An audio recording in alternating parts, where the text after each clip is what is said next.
Good evening. Good evening. All right. First of all, before I start, I just want to apologize to everybody because half of my face is numb right now because I just got back from the dentist.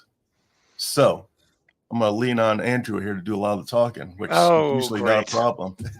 Hey, I don't have a problem with talking. I literally Not cannot anymore. feel this side of my face. It's super annoying. But anyways, before we get started here, I want to talk about some of the events we have coming up. The 9/11 golf tournament is the sponsors are filling up. It's going great. We're still 3 or 4 months away. It's going to be a great event if you're in the middle of Tennessee area and you like to golf. Excuse me, I'm spitting all over. Man, do you want me to do this, man? Seriously, if you like golfing and if you like saving veterans' lives, go ahead and go on to Golf Status and find the Minutes Wisely golf tournament. It's right before the Southern Conference VFW tournament, which we're having in November.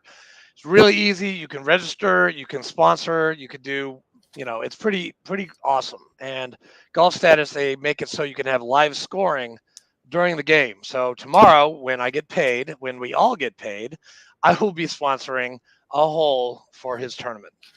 Just keep your mouth, your hand over your mouth. I was spitting as I was talking, but all the money goes to our nonprofit Minutes Wisely, where we send veterans and first responders and Gold Star family members to sporting events and just give them a good night out, let them know that they're not alone, that we're here for them. Yeah, that's good. Hey, we sent a lot of kids. We've sent 26 people to different sporting events. We've only been doing it for like a year now, and we have season tickets for the Detroit Lions. We're working on season tickets for the Tennessee Titans. We have random tickets to Predators. I'm taking one of my Massachusetts buddies to Fenway, five seats behind home plate in September, so I can't wait for that. We sent a couple guys to the Chicago Cubs home opener last year, and we just partnered up with a fellow here in Middle Tennessee. He has a suite for the Predators. And the Zamboni is also wrapped in his logo. And he said next year when the season starts off again, he said it's going to be too hard for the playoffs, but we're going to be putting veterans on the Zamboni during the game. So that's going to be super dope. I better be the first one. You said it, man. You said it last week. You can sit on my lap. Oh, wait, I'm going to sit on your lap. Yeah, sit on my lap, man. Hey, I played for 16 years. I got to ride another Zamboni before I die. Yep. We're definitely going to get you out there and some other people. And also he mentioned he also has tickets for the Nashville Sounds, which is minor league team here in Nashville. And he knows the organization very well. He spends a lot of money there. Also, he said he could get veterans out there throwing the first pitch. So if you want to throw the first pitch at a Sounds game, let me know. We'll hook you up. Brian Walker did that 2 years ago, our VFW department commander of Tennessee, and it was pretty cool when he did it. He was just at Talladega last week. That's awesome. Behind the scenes. Do I have any announcements, Fleek? No, I do not, because our year is almost done in the VFW, and I will be the chaplain, adjutant, and the District 5 commander. I wish good luck to Elizabeth Sharp. She is the next commander to take over, so good luck. I hope, if you need anything, give me a call. If not, I'll still be there as adjutant and chaplain. Awesome. Now a word from our sponsor. And then we'll get on to Major Scott. 1 second. What is going on, guys? It's your man Charlie right here from Tree BBQ. Did you know we are on a mission to build community through undeniable hospitality and the perfect plate of barbecue? Y'all come check us out, 2805 Old Fort Parkway, right here in Murfreesboro, Tennessee, Tuesday through Saturday from 11 to 8, Sundays from 11 to 4. Give us a call at 615-307-0120. You can check us out on all the social platforms at Tree BBQ. We look forward to seeing you. Thank you. Appreciate all the support. Thanks, Charlie. Charlie's also a veteran. He's veteran owned business, man. You gotta love that. Amazing barbecue. Yeah. Without further ado, I want to introduce our guest, if that's okay, Fleek. Yeah, you're gonna do, like I said, you're gonna do most of the talking. We have with us today Major Scott Heusing. Amazing man. I've known him for years. He spoke at an IW, a Reverend Warrior Silky Hike in Nashville a couple years ago. He also is the author of Echo in Ramadi. This guy, he was doing shit in Ramadi before we even got there. He is an amazing man. He's given talks everywhere. And Scott, take it away, sir. Hey, well, thanks for having me on the show. It's good to be back with you, and good to meet you, Fleek. It's always good to, any friend of Andrew's is a friend of mine for sure. So do it, man. Right here, brother. Yeah, let's do it. So, we'll start out where you're from. Where you grew up, high school, why you joined the illustrious Marine Corps. Well, like many, I was not that great of a high school student. Actually, I was barely squeaked out of high school with a stellar 1.24 GPA. I don't think anybody's beaten that yet. I was, not because I was a dumb kid, just a lot of, trouble I got into, lack of supervision. I used to fight and drink underage. My first car was a motorcycle, and I'd run from the cops. I'd get caught from the cops. I was, fighting. And then my buddy gives me a call, and I pick up the phone, and he says, "You'll never guess what I did today." And this kid, it could have been anything. But he says he joins the Marines. He says, "You got to come meet these guys."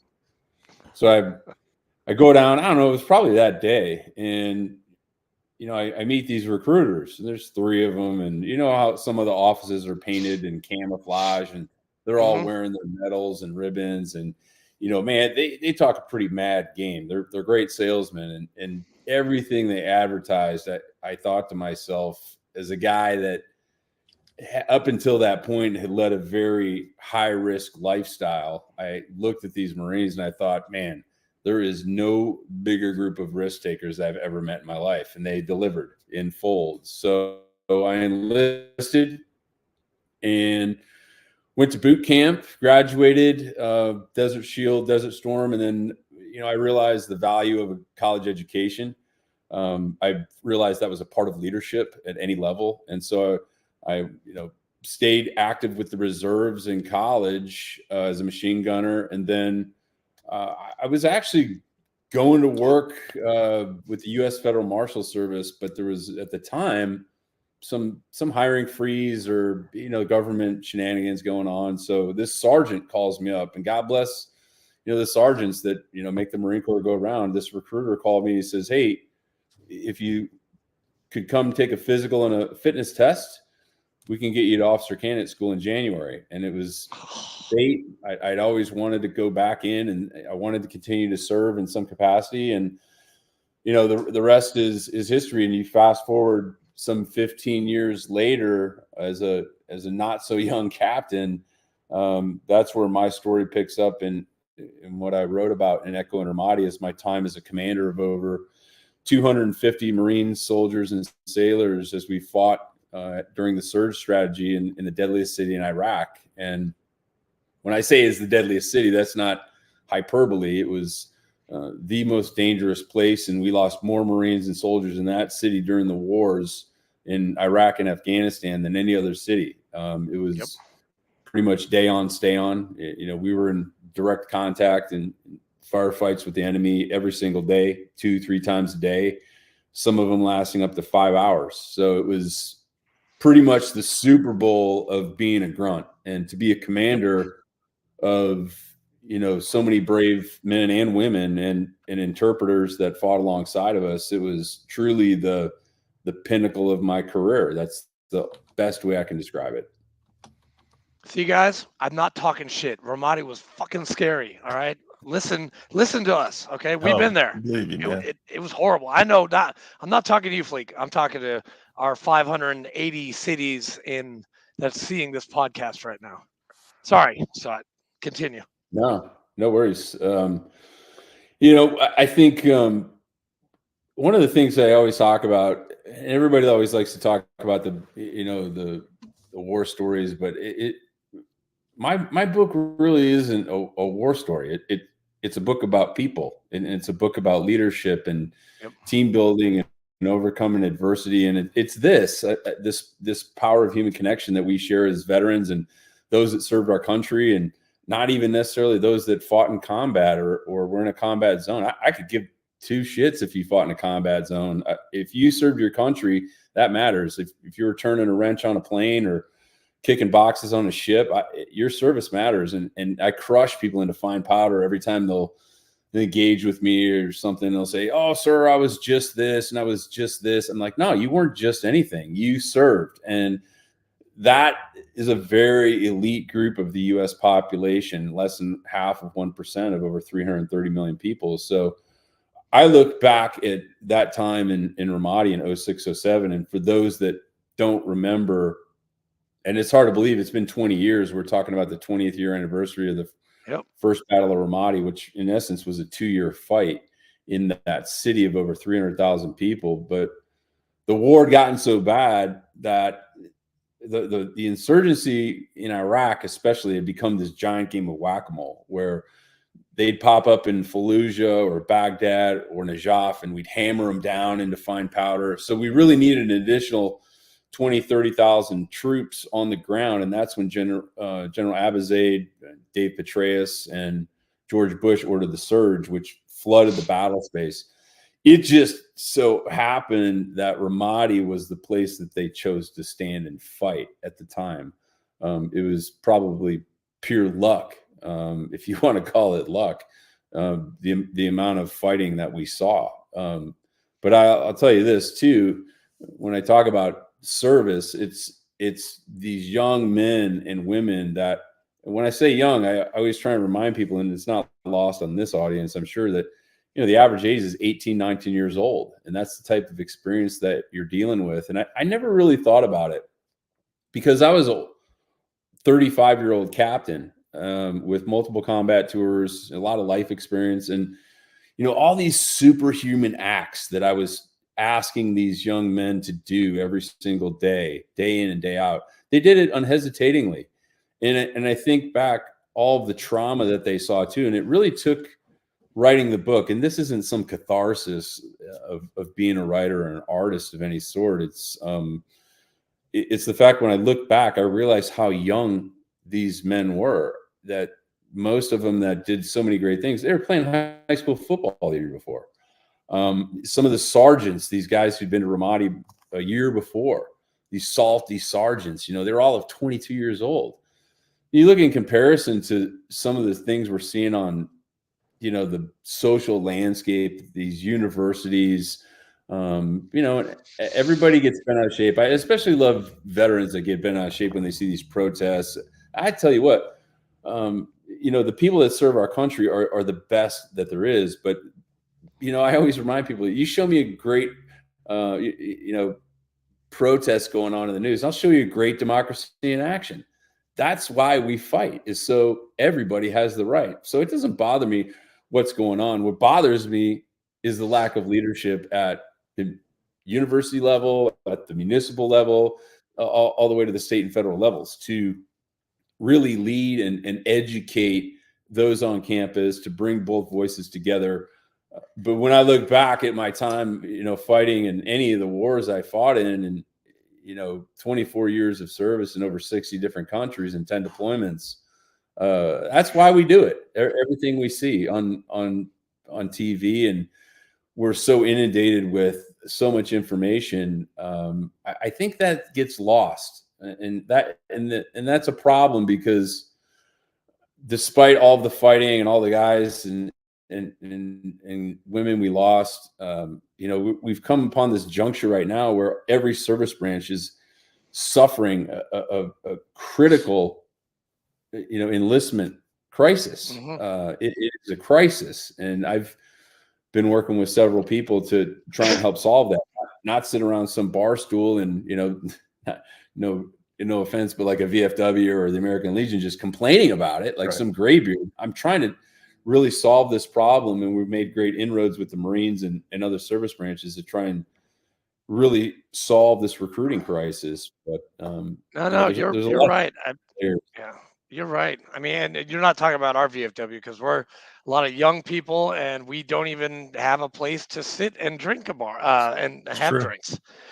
We just, we were founded 3 years ago and our average age is like 50 years old, 30 years, younger than the average VFW post. We are an outlier, and we actually have done over like 2,000 hours of community service this year. But no, I mean, I see your point. A lot of people, and a lot of people think that, like, they sit on these stools and drink and complain. And you know what? Get off your ass, go do something about it. Just like what you said, Scott. Yeah, I think, it's easy to proverbially bash younger generations, Gen Z and Gen Y, but there's greatness in every generation. I'm not a generationalist. Like, I think there's greatness in every generation. There were guys at the outset of Iraq and Afghanistan who were like, oh, the Marines aren't as tough as Vietnam vets. I'm like, nah, man, they're going to prove you wrong. And we did, for sure. I wasn't some, I didn't have a crystal ball in front of me, but I knew the Marines and how they rise to the occasion. I knew our process and our training was so great, and our history was going to be the thing that made the difference. And it did. But if you are one of those guys that sits around and just complains about the problem, I say, ask yourself this: what have you done lately in your community to go out and inspire?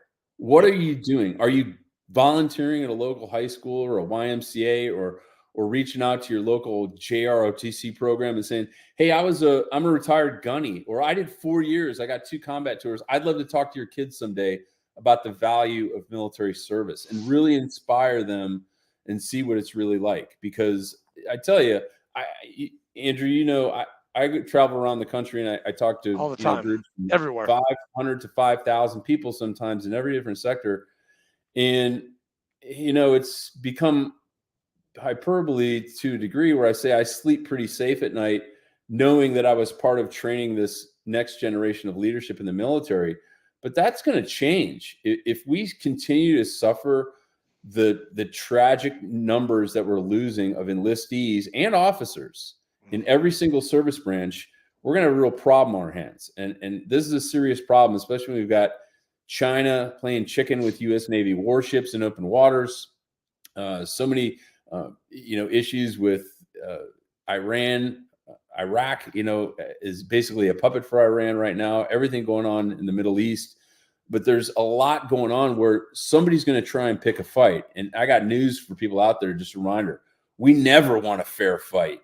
We always want to have the upper hand. And if we continue to lose 10,000 people annually, and that's how many people the Army failed to recruit last year, and the Air Force was just the same, take those numbers over the next 3 years. That's going to be a problem. So we have to do something. My role, I'm trying to infuse technology to the Marine Corps, Navy, Air Force, and Army recruiting establishments so they can learn how to use tech to recruit better, to use tech to get in front of these Gen Zs and Gen Y, because that's where they live. They all live right here. Everybody lives on their phone, including adults, but we're not recruitable. But the point being is, recruiters today, and you two old guys can get this, and anyone listen, you know how they're recruiting kids today? He called me old.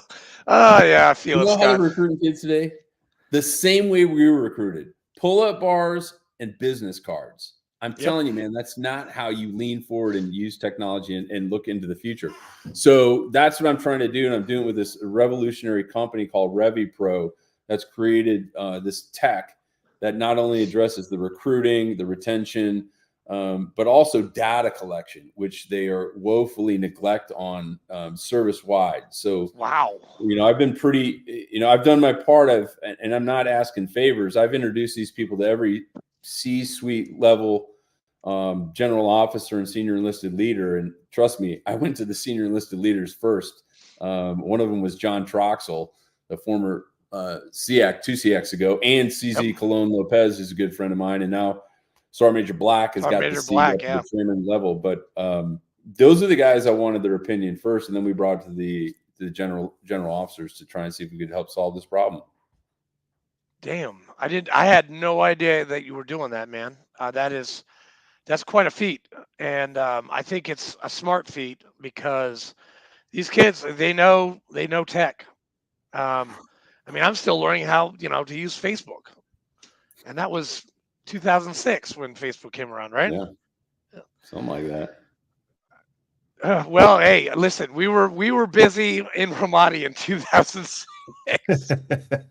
Scott, when exactly? When were you there? When did you put boots on ground in Ramadi?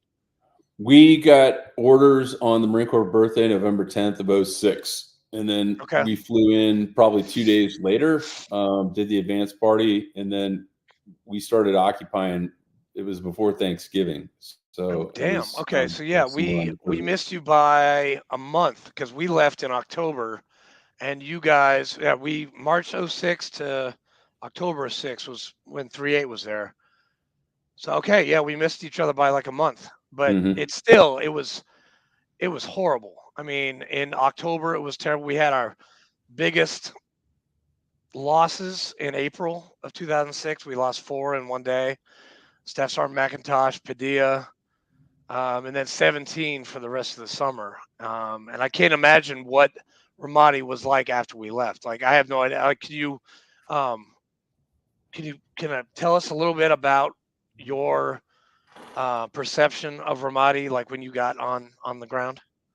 Well, you just described it. I mean, anything you can imagine. It was as if the stove was boiling over and it was just spilling into the burners. It was a mess. But we were lucky to be working for the Army. I worked initially for Task Force 177 Armor, 1st Brigade Combat Team. And then we got tossed around kind of as scab labor because we had so many people. I mean, I had at one point over 300 Marine soldiers, sailors, and airmen under my command at the company level.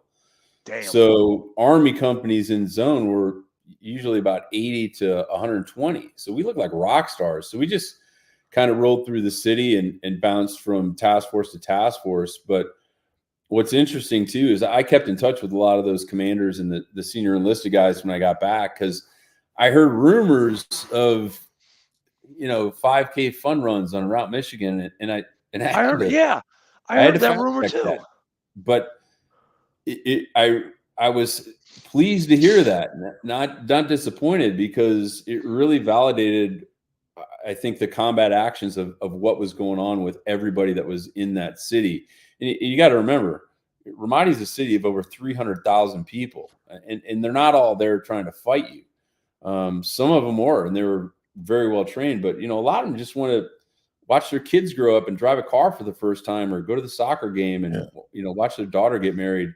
And you had to fight in that. But I think what they did during that time frame, your time frame as well, it really turned the tide of the war, and it allowed that release of pressure within the city of Ramadi, which ultimately spread throughout other cities in Iraq, where again we lost a lot of Marines and soldiers in the city. But I tell you, my metric of success was always bringing as many Marines home alive as I possibly could. But if you wanted to measure success by the number of bad guys we were killing, I mean, we were lighting up the freaking scoreboard. I mean, it was. So, yeah, well, I mean, I read your book, and I heard a lot of stories, especially from, I don't know, was Task Force Bruiser still there when you guys got on deck? There might have been a couple of guys from that team there, but they rotated in. We had Jocko and Leaf and all those, and some ODA guys in zone with us as well that worked for the task force. And we were lucky too, because the task force commander was a soft dude named Chuck Ferry, and he was just he was as cool as they come, as far as being an operator and a commander, because he gave everybody under his command a lot of autonomy to be great at what they're great at. So how do you fight a war? You're fighting on one side, but you're also trying to make a rapport with the people also. How do you balance those two? Beanie Babies. Well, yeah, we did our share of that. It's tough, man. I tell you, that was a strategic error. because President Bush was so quick to take off the iron fist and slip on the velvet glove in Iraq and Afghanistan. It really put the guys at the tactical level in a real bind, because again, you have to fight and hunt and kill the bad guys, and you have to survive at the individual and team level every single day as insurgents are trying to, kill you. They're trying to blow you up, and, they had well-aimed shots from their snipers. We lost guys to sniper fire and IEDs. It was daily business. But you're interacting with the people, and some of them wanted truly to help. But again, you really didn't know who was there to help you. So you wanted to be kind to them, and they were kind to us too. But you got to remember, this isn't conventional warfare. We're fighting street to street, block by block, house to house, room to room, every single day. And we're doing it at night. So we're going into strangers' homes, scaring the living shit out of them every single night, kicking them out, hoping that they have family that lives close by, and we'd occupy their house. We couldn't live in the streets. So now you got a platoon or a half a platoon of Marines, about 20, 30 guys hold up in someone's house. You just kick them out. And so you build a resentment. They didn't love us for it, but they also knew we were trying to, kill the insurgency. And they didn't love the insurgency either. So we had a real problem. And in different pockets of Iraq too, you still had, a lot of sectarian violence going on in the capital cities, and like Baghdad. But Ramadi was also the capital city of Al-Anbar province. So there was a lot of friction that you dealt with every single day. But there were days too where the families would, they'd feed us, they'd give us hot chai, they'd give us bread. Sometimes they gave us information, but you just didn't know if the information was credible. But at the end of the day, my ultimate job was taking care of the Marines and those under my command. And you are one hell of a commander. I've heard not from you, but I've heard other stories from other Marines about you, Scott, and they say nothing but good things about you and people that you've served with, that you were in charge of, and they have some very, very good things to say to you. And I'm proud to know you as a friend and a fellow Marine, and a veteran now. So I just, my hat's off to you, sir. Really. Thanks, man. You're a great man, and what you did for us for Reverend Warriors a couple years back, talking to those guys, I think Zach really liked it. He talks about it all the time still. Like, oh my God, I can't believe you got Scott Heusing to come and talk to us. I was like, yeah, it's okay. Well, it's funny you mentioned that hike, because the founder of that whole lash up, Dan Meyer, or Donnie O'Malley. Donnie Meyer. That's right. Oh, that's his real name. I just talked to Dan a couple of weeks ago, and let's shift gears, man, because I want to talk about this and some of the stuff we're doing now, because that's what we did. Like, what makes you great is what you're doing now. So I invited him and a couple other folks to come to this event in Vegas. So I went to the first MCon. Did you hear about this event? Yeah, Angelo Martinez, one of our other interviewees. He was there. Do you know Angelo? I don't know him, but I think we ran into each other at MCon in Vegas. And the founder of it's Army guy. His name's Waco Hoover. And here's what I loved about MCon. It wasn't this cliche veteran thing, man. And it was NRA Convention, which is coming to Dallas next week. It wasn't SHOT Show. It wasn't overwhelming. It had this real authentic feel to it. And, he asked me to come out and speak. John Troxel spoke. Sebastian Younger came out and spoke. So we had these amazing panelists. Now, when I'm talking about guys getting on a stage, normally it's this formal thing and they fly you in and, they pay you and feed you and they want to make sure the setting's right. This was so cool. Like, there was about 100 chairs set up and everybody just kind of flowed in and out as they wanted to. And, I may have talked to I don't know, 40 or 50 people, if that, in the audience. I don't think people even knew who Sebastian Junger was, who wrote A Perfect Storm and Tribe and Freedom and War. I mean, he's one of my favorite writers. He's not a veteran, but there might have been 25, 30 people, sitting there, but we just kind of flowed. So there was this really cool vibe. They had vendors, people doing things that had started companies who were veterans for veterans. And that's what MCon is all about. So I told Waco just a few weeks ago, one of the things that I can do for him coming back in November of 24. So put that date on your calendars. It's November 10th, 2024 in Las Vegas. I said, we absolutely won. You guys make a note of this. We need a radio row. We need people setting up their podcast booths during the weekend. We need local media. We need radio personalities interviewing all these cool cats and dogs, all the celebrities, all the Justin Melnicks from NCIS and Navy SEALs and, all the people that roll through MCon, and interview them and help share what Waco has started in hopes that it will continue to grow over the years. The second thing we're going to do is I'm sending out invitations for MCon 2024 to all of my friends who are best-selling authors.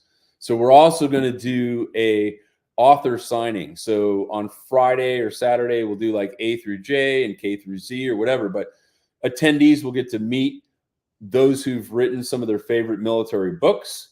And I've put the spurs to a couple of my friends who own publishing companies to come and sponsor. So veterans can see that if you have a story and you've been struggling to tell it, here's one way to get in, is to talk to all these people that have shared their stories and do that.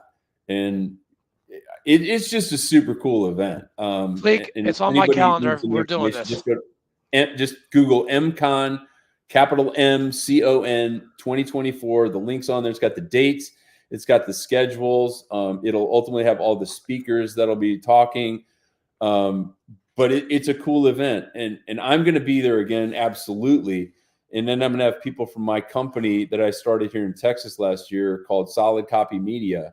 And what we do, and Andrew, you may or may not even know this, I started a company here in Texas with a good friend of mine, Ben Sledge. Ben wrote Where Cowards Go to Die.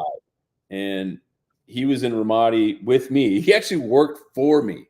And I didn't know it until his book came out and he reached out to me. He goes, yes, sir. You actually wrote some commendations for my guys. I'm like, yeah, I don't remember that. I don't remember you, but there was a lot going on at that time. But we started Solid Copy Media, and we want to help veterans, first responders, and government officials share their story.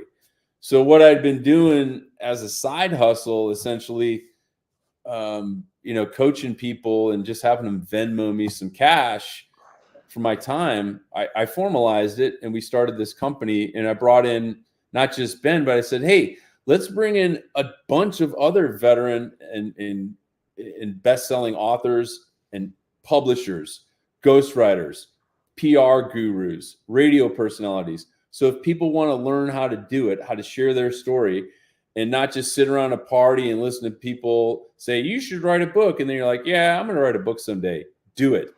And I tell you, we put together this amazing course and these a la carte modules to really share our experience so that people don't have to suffer discover learning like I did.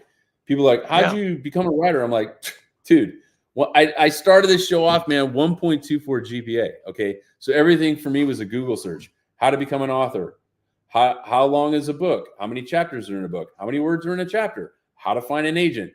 How to find a publishing house. How to get published. How to be great at marketing. How to sell a book. All of these things. So we have put together a team of people that for such a low cost, and we have to charge money. And here's why. I was talking to one of my clients who I'm coaching currently, and she's a civilian, by the way. I told her, I said, say, Stephanie, I don't do this for the money. I said, I don't need the money. I said, but when you charge people money, I said, then they take stock in what they're doing. They take ownership. Because here's who I don't want to coach. I don't want to coach hobbyists. I want to coach professionals and people that really want to do it. So when you invest in yourself, then you have some skin in the game. Because I get hit up all the time, people sending me these PDFs like, hey, sir, would you read my book? I'm like, no, I will not read your book. I do not have 10 hours of my life to sift through a PDF, which might amount to a total pile of garbage, or it might be the greatest book out there. But if you're not following the right steps in this business, the entertainment business, the book publishing business, you're going to fail. So we brought all these cool cats together. And despite the education, what you really get through Solid Copy Media is access. I mean, how many people have access to, a dozen best-selling authors and former presidents of major publishing houses and ghostwriters? That's who I brought in. And it was a phone call. I said, you want to be a part of this? All right, send me your link. We'll share your bio. We'll share your book. But I want you to be able to give access to those who join our team. So it's been pretty cool. And we haven't even really officially launched it. But one of the first things Waco said is like, you guys absolutely have to be at MCon because we need that for our veteran community to be able to share their stories. And it doesn't have to be a book. It could be any type of medium that helps you communicate something you've been through that you want to share with other people. And it doesn't have to be hanging on a bookshelf at Barnes & Noble or Amazon. I mean, there's so many ways to share your experiences. And as a guy that's a writer and an artist, like, I think that's important. And part of what we do as veterans to continue to serve is you got to share that a little bit, and I'm pretty happy that Ben kicked me in the ass to actually formalize it. And he created the website because that's what he does. And if you want to check it out, just go to solidcopymedia.com. It's really great what Ben's contributed and everybody else. And I'm proud to be a part of it. That Solid Copy. That's awesome. Damn. I had no idea that you were doing that. I mean, I know you were into a lot of stuff, and because the last time I saw you, I think I haven't been on Facebook in like about a month. I'm taking a little hiatus, but I remember seeing you. You were on a panel, and I know our friend Marjorie Eastman was also on that panel. Do you remember Marjorie, right? From North Carolina? She's actually on the list of people. It's probably sitting on my desk here that I'm going to invite to MCon because that panel we were on, that was with Carl Marlantis on C-SPAN when we did a program. But that was years ago. But we definitely want to have people like Marjorie there because here's a funny story about that. She's awesome, by the way. I love her. No, I know she's awesome. That's why I was the one that reached out to her.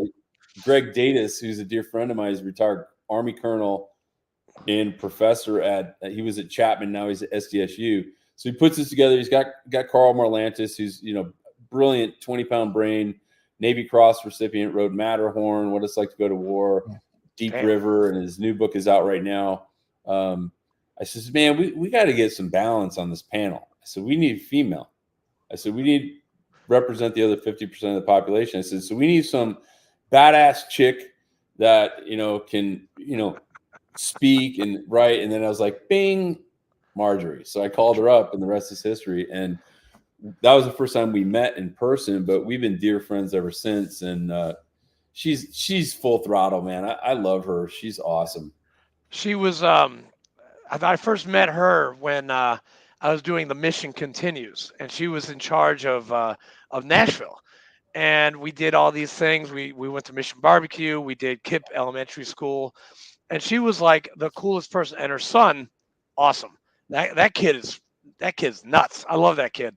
But yeah, and then she gave my wife, girlfriend back then, but my wife now, the book that she wrote, and it's a great book, just like yours. I mean, you guys know how to write, and it's awesome. Yeah, she's amazing. I love that too. Frontline you guys definitely have to light a fire under my ass too. Is like there's so many people that should be on your show, and I don't care if you reach 5 people or 5 million people. When you're tied into the VFW and whether you're a member or not, it doesn't matter. Like I was just talking to my buddy Scott Mann that wrote Pineapple Express and his new book, No One's Coming to Save You. He wrote Pineapple. Oh yeah.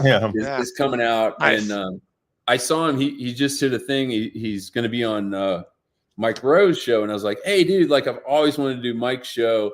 I said, hook me up, do an intro to, go on Mike Rowe's show. And I said, hey, do you want to be on these podcasts? So like, this is our little nepotistic world of podcasters and people, storytellers, like not even storytellers, like storytellers. Like there's all these little pockets, man, that you can really make an impact in it. Like it doesn't matter how big it is. I love like just reaching out to every single group, and it's not even veterans. Like I love getting in front of groups that are so far outside of the military that really need to know what these young men and women do and have done to serve their country. I mean, one of the stories I always tell is, 5 years ago, I spoke at the International Convention of Crematoriums and Funeral Homes Association.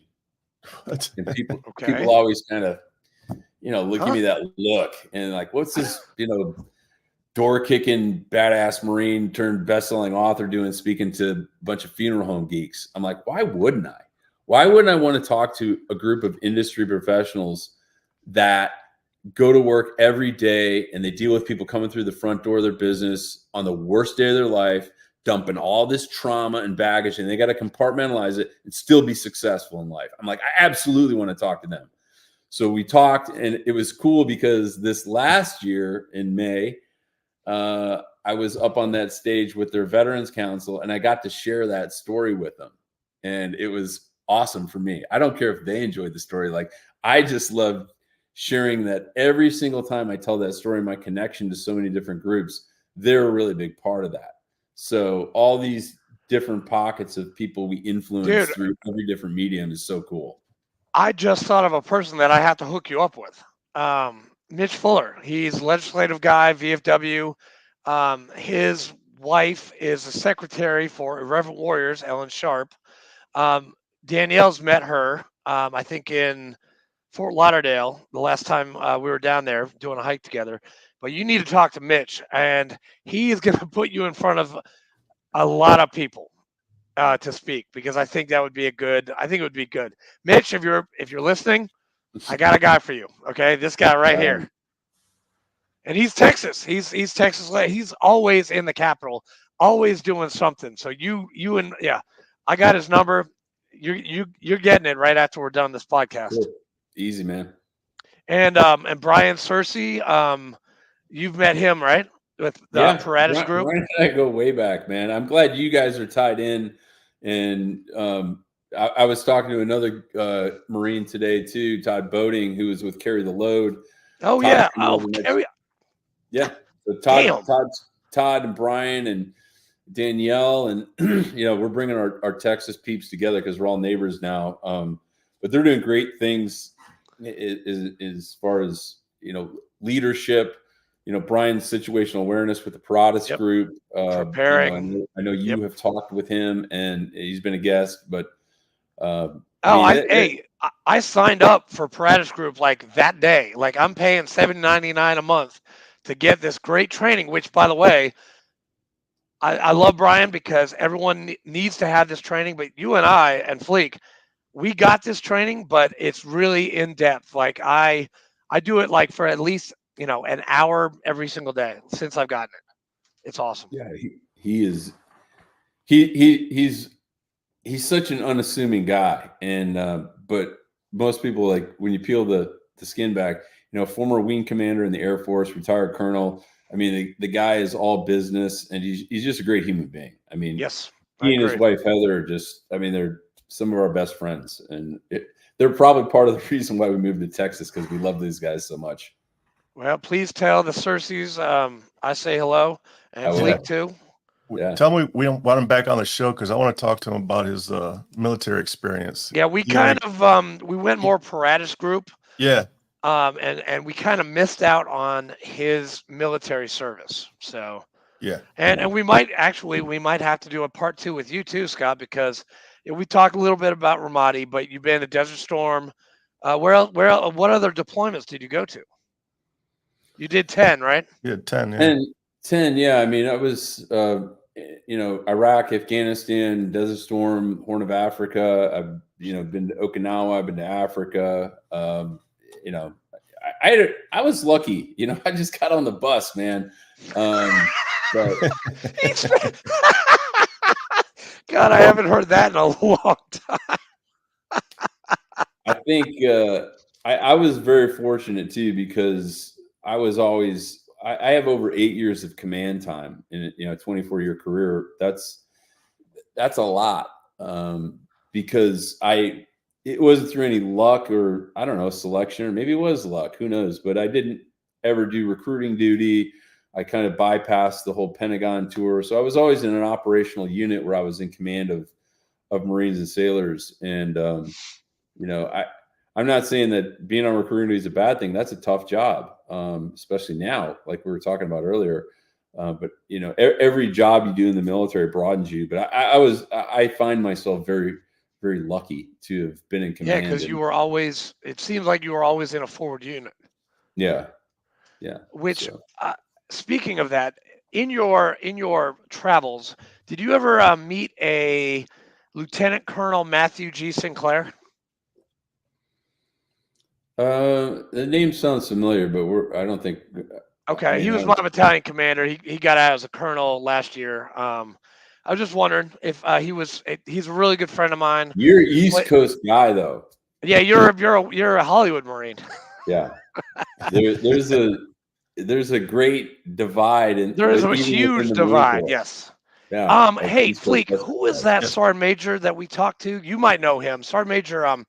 Bald head. He was drinking a beer while we were doing. That really narrows it down. Yeah. Sergeant Major. Was he on our show? Yeah, he was on our show. It was like 3 hours behind. He was like drinking beer in the middle of the day. It was awesome guy. Awesome guy. His finger got blown off like in the first push, and then another sergeant major told. That was a black dude. No, he was like Hispanic or Laotian or Samoan or something like that. Yeah. I can see his face. He was funny as hell. Yeah, he was funny. Yeah, he was a West Coast Marine. He loved it. Damn, what the hell? His kid was in the background out the window, like doing karate or some shit, doing some. Yeah, it'll come to me in 10 minutes. But he was a great sergeant major. He's actually still in right now. But you definitely, he probably did Nazaria. He was way back then, so like 2002. So you were in. I mean, you're. How long were you in from when to when? Well, I enlisted in April of '89, and then I retired in December of 2013. Damn. Damn. And a Mustang. Hey, Fleek, this is a real Mustang. Okay, this is what a Mustang looks like. This guy right here. It's hard to believe 10 years, man. It went by pretty fast. 10 years I've been retired. But. Well, it's funny.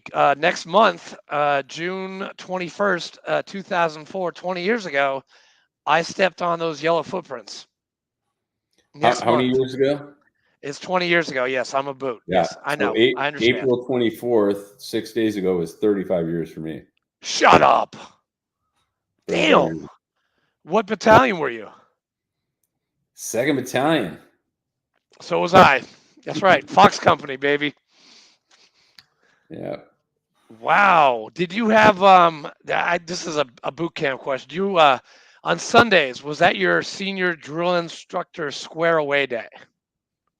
Yeah, East Coast, West Coast, same thing. Church. Okay. And laundry. All right. Yeah. And you'd go to church every Sunday just to get away from the drill instructors? To sleep. Me too. God forbid me. I'm sorry. That's awesome. It's pretty cool to go back. And you're on the East Coast still. Yeah, I go back to Paris Island. I actually, on my wedding honeymoon, I actually took Katrina. We've been married. It'll be 5 years. It was 5 years. It'll be 6 years in July. But I actually took her to Paris Island, watch a graduation, because Lieutenant Colonel or Colonel Sinclair was at he was at Building 1, whatever the officers were, running the whole place at Paris Island. And she hates Paris Island. She never wants to go back ever again. I love it. I love going back. I get pumped up. Like I get called sir, and like good morning, good afternoon, good evening. Like, yeah, it pumps me up. He I'm only sorry. gets his respect when he's. I give my respect. Hey, by the way, his name's Earl Bud. Sergeant Major Bud. That's right, Sergeant Major Bud. Do you remember that name at all, Scott? I do not. No. Okay. Shot in the dark. Had to. Sorry. He looked pretty menacing. So he looks kind of like you. You're both menacing and hard chargers and what do we call you guys? Salt dogs. That's what you are. You're a salt dog. I think you're the only person that's ever called me menacing, Andrew. most people look at me now and they see me with the beard and the long, thick hair, and they're like, "Man, you're so laid back." Like I don't see, you don't strike me as the guy that was, in the infantry. And I said, "Well," I said, "you don't have to be that same way your whole life." And I think honestly, I think I operate a little differently than some people. The Marine Corps is a big part of my life, but it never really defined me as a person. I'm very grateful for all the discipline and friendships and relationships that I got out of the 24 years I spent the better part of my adult life in the Marines and in the military. But it never really defined me as a person. I think that's also really the beauty of the Marine Corps and the military in general is I realized this through a lot of great leaders that influenced me, that part of our success as an organization, part of my success as a commander at every level, was these young men and women, not because they were the most lethal killers on the battlefield because they shot their rifles straighter than anybody else and they can run fast and they're sharp talkers, but what makes the military great, and especially the Marines, is that they're artisans and electricians and mechanics and musicians and poets, and sometimes they're writers. It's this understanding of so many different talents within an organization. And if you leverage those talents in the Marine Corps or any organization, I think those are probably the most successful organizations. And that's really what I remind people of in the private sector, of how to be a great leader is to really understand your people, because at the end of the day, the Marine Corps or any organization, it's a people business. And they're absolutely your most valuable asset anywhere. Fleek, that is going, hit that quote, that whole one. You better have written it down because that's going in the book. I don't have to write it down. It's recorded. Okay, good to go. Sorry, Scott. What he's talking about is I wrote a cookbook. One of my favorite things to do is cooking. So I took my two favorite things on the planet, cooking and talking to veterans, and I wrote a cookbook. And inside the cookbook, there's recipes, and next to a recipe, there'll be inspirational quote, either inspirational quote or a tiny snippet of a war story.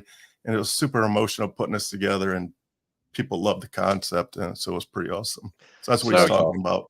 You have to tell us what your favorite food is so we can put that in the next cookbook. Oh, I'm a bit of a culinary guru myself, so I'm not going to. Nice. I can share my favorite food. If I had to live, okay, this is a great podcast question. Like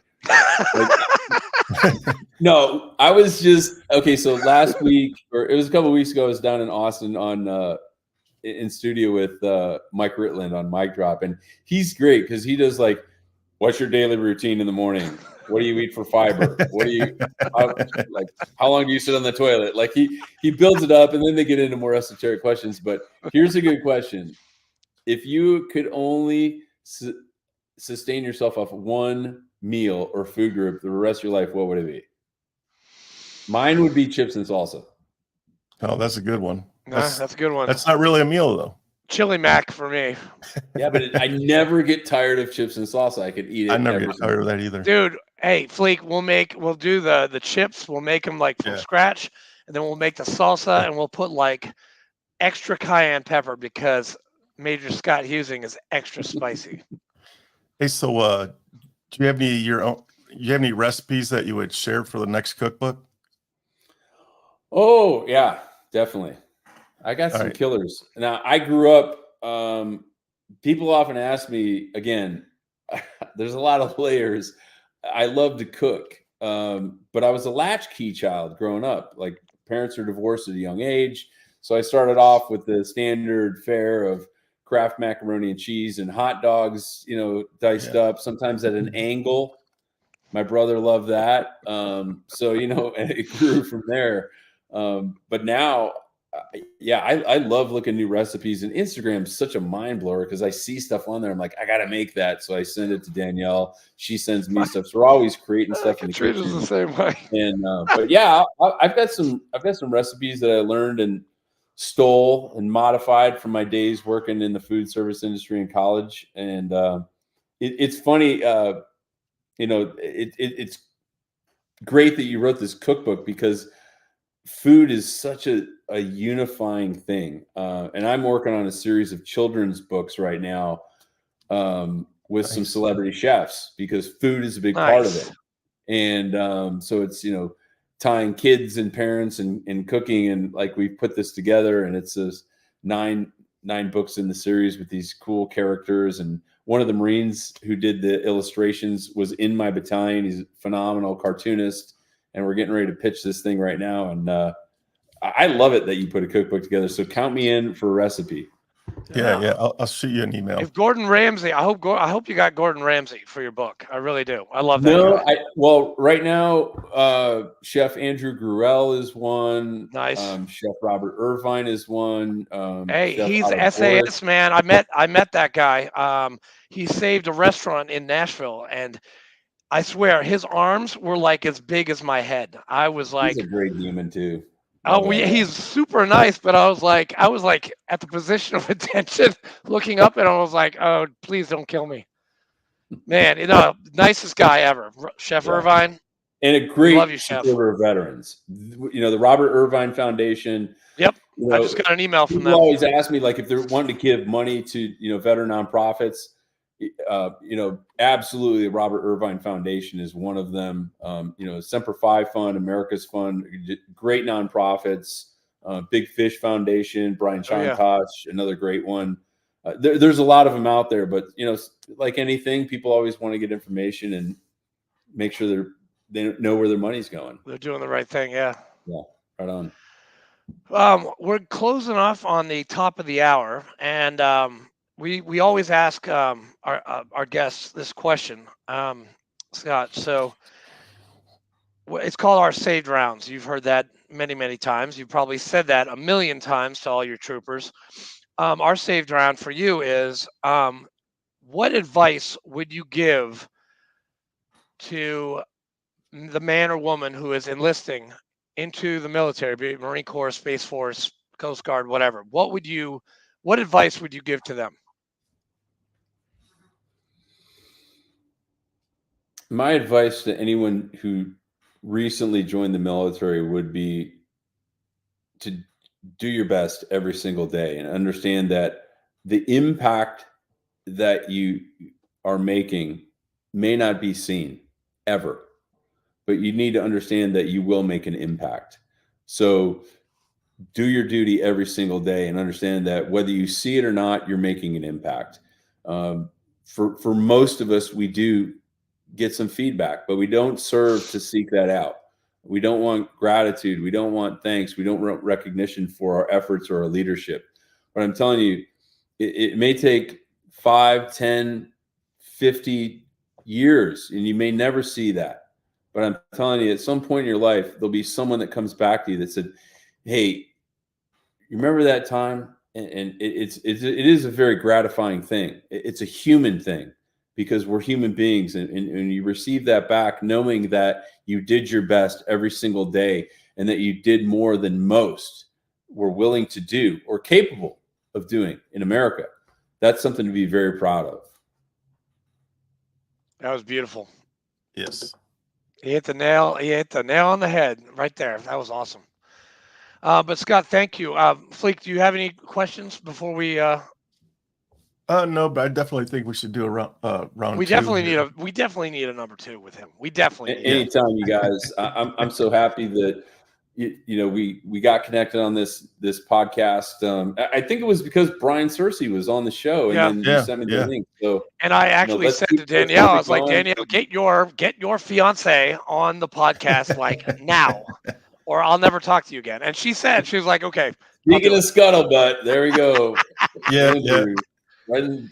Bum scoop. Well, it's just and your fiance. I mean, Danielle she's amazing, and I only met her because she was from Exeter, New Hampshire. I was like, hey, you're from Exeter?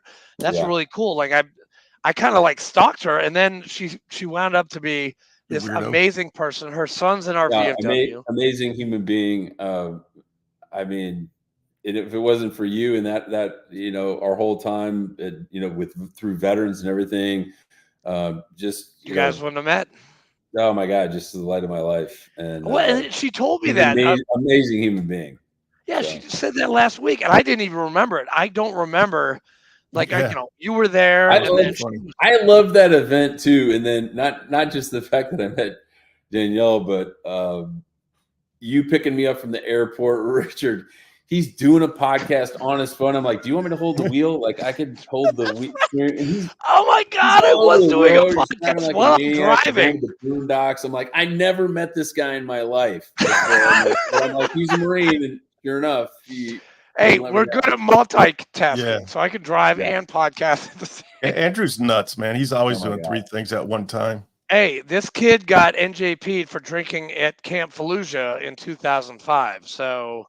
Yeah, I'm a nutball. I am. General Neary was the one that gave me a battalion level NJP. What were you drinking? Alcohol, I hope. I had a bottle, and I know you've heard this before, but my cousin, my family is Brown Foreman, or on my cousin's side, and they own Jack Daniels. Well, somebody, and I'm not saying who, it's Marshall, sent me a bottle of Listerine, and in the Listerine. For some reason, Listerine and Jack Daniels look exactly the same. So me and a couple of fellow Marines, we got drunk. We had our weekend off from all our patrols and whatever in Fallujah, Karma. So we went back to Camp Fallujah. We opened up the bottle. We kept on drinking. And then the funniest thing, we weren't drunk. Me and another Marine, we got into the car with the battalion sergeant major and the battalion commander, and they're like, hey, you guys need a ride to the chow hall? I was like, yes, we do, sir. Didn't smell it on us. It was Lieutenant Colonel Neary and Sergeant Major, oh my God, Rick, what was his name? Sergeant Major Rick something. Damn. It's really funny. And then he took us to get chow. And then we went off to where the Pogues were, because the Pogues had more alcohol than God.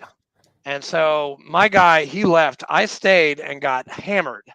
They found me lying on a Jersey barrier like this with my M16 in between my legs in front of the MWR.